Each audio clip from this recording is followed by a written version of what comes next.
Le projet est un centre culturel qui est dévolu à de multiples médias. Et au lieu de séparer ces médias en juxtaposant les pièces dévolues à ces médias, on les a réunis dans un parcours unique dont l'espace structurant est cette grande galerie que vous voyez derrière moi, qui est une galerie qui sera pratiquée par tous les visiteurs et qui permettront aux visiteurs de venir participer à l'offre culturelle, c'est-à-dire qu'ici, les visiteurs sont des acteurs. Cette grande galerie, elle dessert tous les espaces du projet, que ce soit la cour du cloître avec son grand nuage, qui est le lustre qui illumine le cœur du bâtiment, que ce soit les univers colorés qui chacun décrivent un thème, mais aussi la salle d'exposition temporaire en prolongeant le rez-de-chaussée. Ce centre culturel est particulièrement novateur dans la mesure où on pourra trouver à l'intérieur de multiples espaces qui permettront à la fois de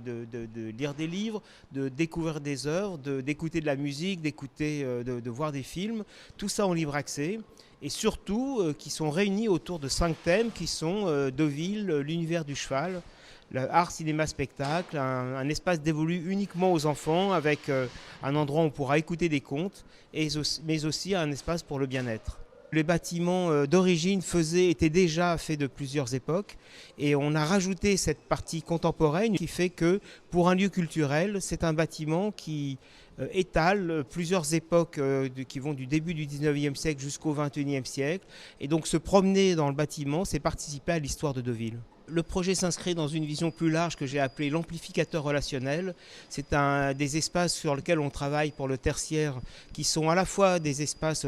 d'immobilier d'entreprise, dans lesquels on a des espaces partagés toujours flexibles, toujours renouvelables, mais aussi une présence du numérique qui permet une convivialité de tout le lieu. Il y a un double numérique du bâtiment et ce double numérique permet une sorte d'hospitality numérique et qui permet une convivialité pour tous les visiteurs, qu'ils soient enfants, personnes âgées ou adultes. Et surtout, ça permet de transmettre non seulement la connaissance, mais d'offrir une convivialité où les images que chaque visiteur pourra utiliser participeront à l'univers du lieu.